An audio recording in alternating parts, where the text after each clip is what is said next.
Okay. Probably not going to have a quiz this week. We probably could on Thursday, No. but it would be a good one. You might have a pop quiz today. We'll see. What? This is going to be the type of question that you're going to have on the quiz. You will still see parallel line questions because right now we're not 100% on these. You need to know parallel lines. I told you this was the number one thing that of all of geometry, if you don't know, we're going to struggle with throughout the entire year. You need to know how parallel lines work. Okay? So it's saying that DB is a perpendicular bisector. If it is a perpendicular bisector, that means it's bisecting this segment, which means it cuts it in half. So those are congruent. That's number one. Perpendicular means the 90-degree angle cuts it in half. We good there. So, what, honey? Did you say something? I'm sorry. Yeah, but we can move on. Okay. So if this is 8 inches, y is 8 inches. 8 inches. Okay. Now, what we learned yesterday was the converse of the perpendicular bisector conjecture. A point on the perpendicular bisector is equidistant from the endpoints. Equidistant meaning equal distance. Therefore, AD is congruent to DC. Everybody still with me there? So how could I set up an equation saying that these are equidistant? Well, equidistant means equal distance. So I'm going to say 7x minus 9 equals 4x plus 27. Everybody with me there? So now I'm solving for x because these are congruent. We know they're congruent because it's a perpendicular bisector to the endpoints. We're with me still? I'm not going too fast. And I know that you're going to be a little confused, and that's all right because you weren't here, right? So, solve it. And here's what I noticed on the last quiz. Some of us were having trouble solving equations. That's a little scary. If you don't remember how to solve equations, you need to ask for help. So, distribute, no. Combine like terms on the same side, no. Combine variables on opposite sides, yes, using inverse operations. This 4x needs to move. So the inverse of a positive 4x is minus 4x. That's 0, 27 drops down, equals. That's 3x's minus 9. The goal of any equation is to isolate the variable. So now we're combining constants on opposite sides. I add 9 to both sides. That gives me 3x equals 36. Have I lost anybody yet? So now I'm dividing by 3. X then equals 12. So now I know this is 12, probably 12 inches, but I'm just going to put x equals 12. Okay, because if this is inches, more often than not it'll be in inches as well. So if you had 12 inches, no problems. How do we feel about those two? Did anybody get those? Yikes. Okay. Oh, Help I me. got that. You got both of those? Yeah. Okay, good. Help me though, if you didn't get that, where were you struggling? Oh, Yes. how do you know that A, B, and DC are equal? How do I know A, B, and BC are equal? No, like A, B, and DC. Because if this is a perpendicular bisector, one of the things that we talked about yesterday was a point on the perpendicular bisector is equidistant from the endpoints of the segment that's bisected. Okay. So equidistant means that they are the same distance. That's how I know. Okay. So if this is a perpendicular bisector, I immediately know that. Okay. Okay? Yeah. So now, how do I find AD? Jeremiah, how do you think? We know X, so what do we have to do?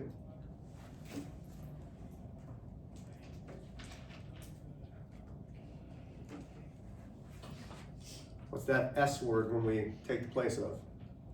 Solution. Substitute in. So AD is now 4x, which is 4 times 12 plus 27. So AD equals, that's 48 plus 27. AD equals 75. Wait, aren't you Go ahead, supposed to go ahead. plug it into 7x minus 9? 'Cause Oh, it's asking for Sure, yes. Hold on. You're absolutely right. I needed to plug it into here. But But what should happen? They should be equal. Let's double check, because I absolutely did that wrong. But if they're congruent, it shouldn't matter. Yeah. Let's make sure. Can my camera see? I'm gonna come up here if that's all right. So now I have 7 times 12 minus 9. 7 times 12 is 84. Minus 9 is 75. Boom. So it works for both. And Isabella, that was great. Truly, that was great. Does everybody understand that this wasn't the correct thing to plug it into? But it happened to work out because we knew those were equidistant. Completely my fault. But everybody's with me? Mm-hmm. Questions on this one? If I gave you a quiz right now, this is the kind of thing that it would be on. Wait, are you doing 7 times 12 minus 9 Yep. equals? No, so just this. This is all we need to substitute into, Oh, right? okay. So, So- it'd be 7 times 12. 7, yep, so over here, look over here where I did it. I did 7 times 12 is 84, minus 9 is 75. That would be what AD is. Okay, yeah. But we also did it over here, I just used the wrong thing. Uh-huh. Okay, I confused you, I'm sorry. Questions on that one? Okay, this one is a more ACT type question. Still not quite there, but it's definitely closer. What type of angles do I have here? I need the name. What type of angles do we have here on parallel lines? They're on opposite sides. And are they on the inside or outside?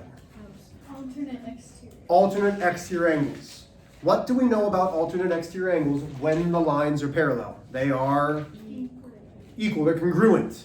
So to find x, I do 7x minus 20 equals 3x plus 60. Because they are congruent. Alternate exterior angles are congruent. So this angle is congruent to this angle. Are we good there so far? Have I lost anybody? Do we understand why those are congruent? That's the statement that we know because of parallel lines. How do I know they're parallel? Because it shows it. So I'm going to move this just a little bit. Okay, so now we're solving the equation once again. Move the variables. I subtract 3x from both sides. Once again, I have 4x minus 20 equals 60. I add 20 to both sides. Leaves me 4x's equals 80. I divide by 4, x equals 20. So x is 20. That's well and good. Great. Wonderful. Not going to help me yet. Do we not add 180 to it? No.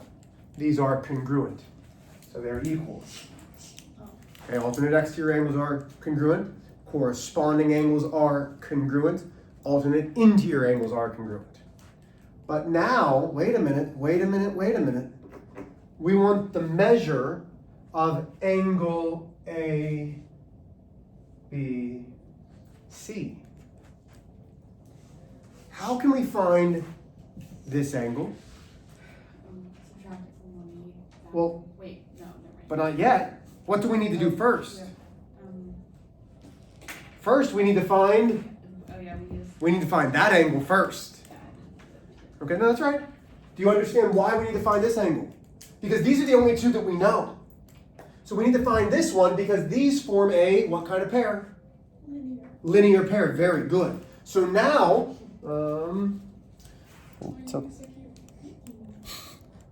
tilt that down a little bit. So now I'm going to say 7 times minus 20.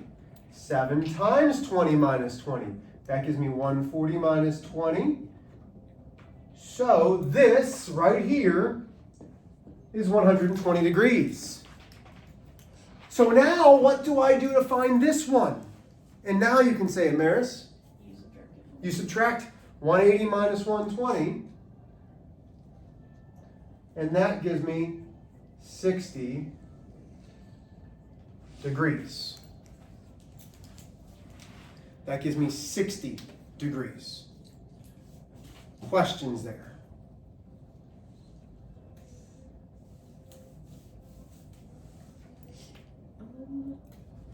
Go ahead. You're all right. Don't be worried about asking. So that's 20. Wait. So x Oh, was that's 20. Yeah. So once I found x, I substituted it into here Uh-huh. to find what's the actual measure of this angle. 7 times 20 is 140, minus 20 is 120 degrees. Uh-huh. This is a linear pair.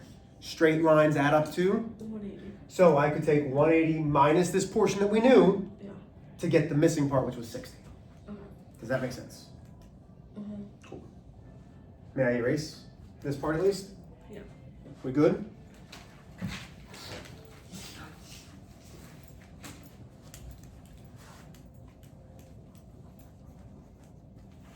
You will still have those types of questions on your quiz. Here's what I want you guys to understand. And those of you who have been here for many years, you realized last year, hopefully, I'm not like some of your other math teachers. I'm not going to water down the material for you. I expect you to learn how to jump high. Okay? What I mean by that is, here's the bar. I'm not going to lower the bar for you. I'm going to keep the bar there and help you learn how to jump this high. Okay? So questions like this aren't easy. It takes multiple steps, and it's going to take a bunch of times before you start to, oh, I get it. But I want to see that light bulb go off at some point. It doesn't have to be today. You with me on that? So trust me that, man, Mr. H, your class is tough, the bar is high. Yes, it is. I'm going to help you jump that high. Okay? Okay. So we are still in chapter 3, section 2, if we want to call it that. We've got 2 more things to talk about. So yesterday, we were talking about the perpendicular bisector. There's 2 things that happens for our perpendicular bisector. It is forming a 90-degree angle and it cuts it in half. There is something that is very similar called a median. So in the median, it is from one vertex of a, what is that symbol? Triangle. So from one vertex of a triangle to the midpoint of the opposite side. Go ahead and copy that down, and then I will show you. I know we haven't gone over the homework. I want to go over the homework right before I give you your new homework. Does that sound fair? That way it's fresh in your brain before we go into it.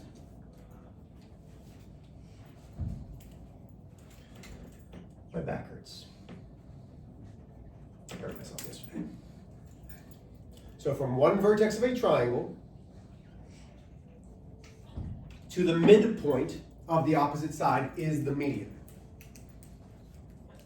Let me know when you guys are done copying that so that way I can draw it.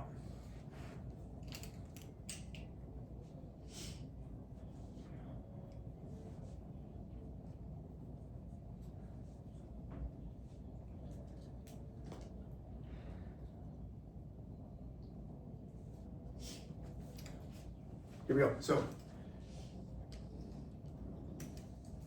A, B, C. Name me one vertex.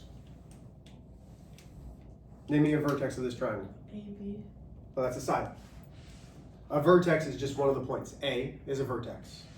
B is a vertex. C is a vertex. So let's say I'm going to draw a median from B. If this is a median,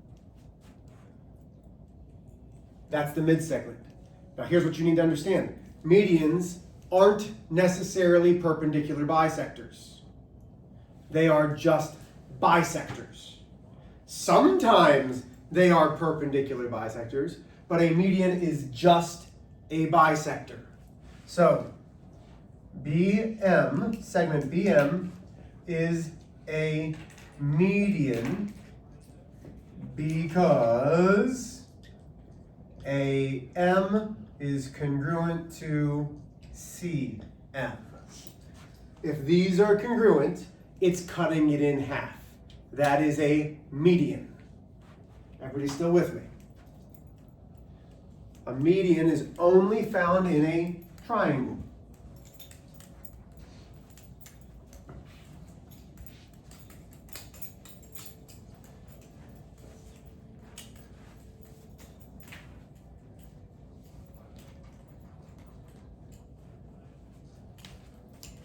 Or just a triangle mid-segment, or? Okay. Then there's one more word we need to learn today. Only one. Mid-segment. And I'm going to put in parentheses of a triangle. A segment that connects the midpoints of two sides. So copy that down and then I'll show you.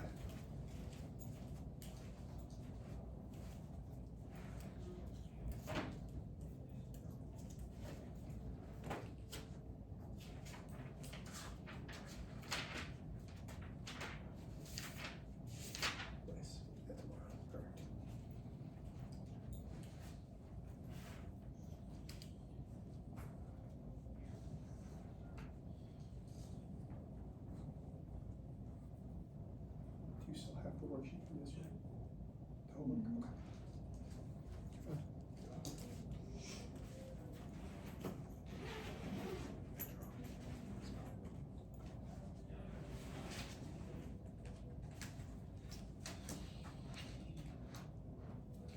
Okay, so here's the example. And watch what I do here. Man, that's a funky triangle, right? Okay, so watch what I'm going to do. We've got A, B, C.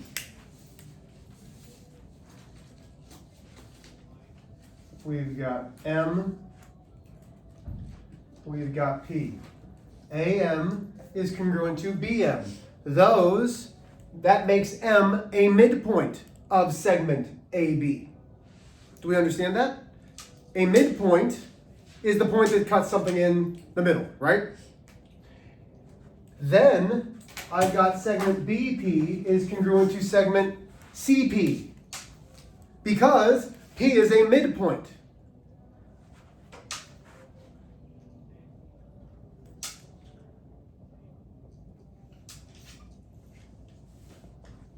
MP, though, is the mid segment.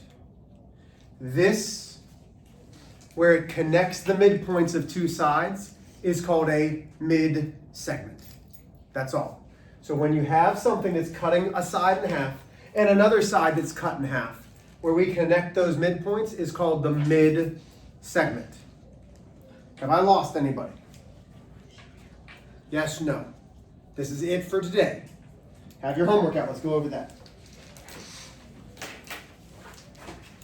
May I use yours? Is that right? I'm going to go. You said yes. Okay. So it says find each measure. It's looking for FG. I'm going to try to do this in my head. I don't have an answer key. Okay? So I'm going to talk my way through the entire thing. Do you have all this, Jeremiah? Okay, go ahead, get that up.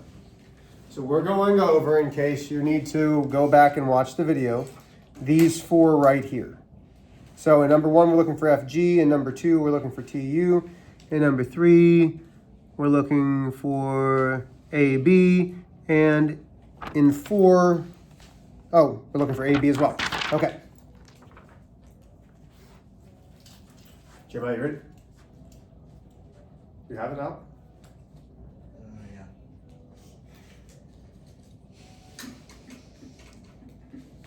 Okay, so number 1. Here's the equation that we need to set up to find FG. Fx minus 17 equals 3x plus 1. X is then going to equal 9. Okay, but that's not what it asks. It asks me for FG.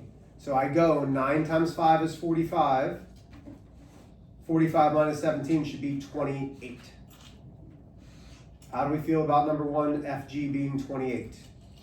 Did we get that? Thumbs up. Does anybody need to see that on the board? I do. Okay. Do we understand why FG is equal to DG? Do we understand why FG is equal to DG? If it's a perpendicular bisector, Yeah. it's a bisector, which means it's cutting it in half. So I have 5x minus 17 equals 3x plus 1. When I solve, I subtract 3x from both sides. Oh, That leaves me 2x minus 17 equals 1. I add 17 to both sides, gives me 2x equals 18. I then divide by 2. So that's how we find x equals 9. But we need to substitute it back into FG. 5 times 9 is 45. 45 minus 17 is 28. Thank you. Okay? So, knowing that, here's what I'd like you to do. Okay? I want you to double check 2, 3, and 4, but then you're also going to go up through 10. Okay? So, for people like Holly, who didn't do the homework last night, I'm going to give you another chance. So, I'm just going to adjust this homework from 1 through 4 to 1 through 10. Are there any questions? Yes, no, maybe so. Okay. So go ahead and get started on that. You guys can work together. Love y'all.